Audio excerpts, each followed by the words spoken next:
Welcome to the Deep Dive. Today we're going to tackle a question that, well, lots of people think about. Who actually feels more desire, men or women? Right. And desire here isn't just, sexual desire. Exactly. We're talking the whole range: ambition, wanting connection, that drive for success, Yeah. intimacy, pleasure, all of it. Yeah, so the idea is to kind of get past those easy assumptions. Let's dive in. Okay, so the common thinking, right, often points to men having more desire. Because of testosterone, yeah. The link with libido seems pretty well known, Sure, testosterone is definitely part of the picture for men's libido, no doubt. but it's way too simple to just stop there, isn't it? Absolutely. Thinking women don't feel intense desire, that's just wrong. Female desire is super complex. And strong. Our sources show it's influenced by so much hormone cycles, definitely, but also emotional state, the situation. Right.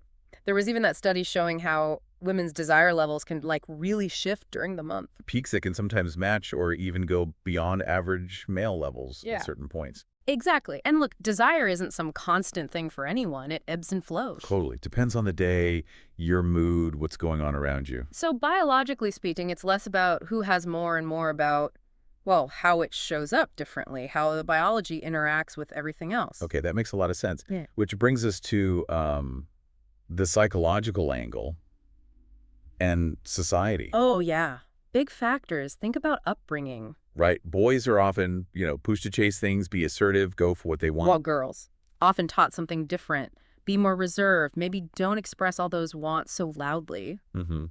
Leading to what some researchers call suppressed female desire.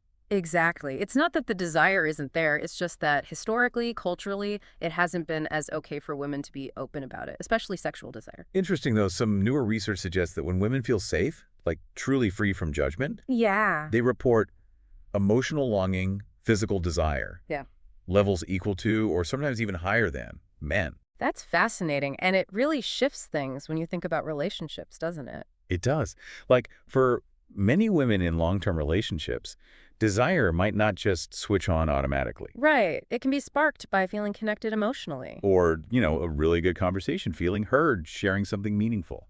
That emotional intimacy becomes a key trigger, which can sometimes seem different from maybe a more consistently physical driver, often associated with men in relationships. But, and this is crucial, we're talking general patterns here, right? Yeah. Not rules. Absolutely crucial. Massive individual variation. Everyone's different. And desire itself isn't static. It changes with age, with life stuff, experiences, It evolves, and it's definitely not just a male or female thing. It's human. which kind of makes you pause and think. Mm. Maybe asking who has more desire Mm, is, well, maybe it's the wrong question altogether. I think so, yeah. It might be flawed from the start. So it's a better way to look at it. Maybe focusing on how desire manifests in each person, individually. Like, what sparks it for different people? What gets in its way? Precisely. How can we, understand and respect all those unique expressions of desire better? Because ultimately, desire in all its shapes and forms is just fundamental to being human, isn't it? Deeply personal Yeah. and incredibly powerful. So maybe less comparing, more listening Yeah. to ourselves, to others. Yeah.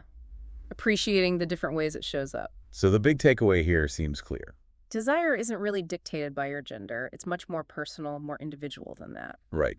So a final thought maybe for you, the listener. Think about all the different kinds of desire out there. Ambition, connection, pleasure. Which ones does our society seem to value or encourage? And which ones maybe get pushed aside or kept quiet? And how does that whole dynamic play out in your own life with your own desires? Something to think about. Definitely food for thought. Thanks for joining this deep dive. Until next time.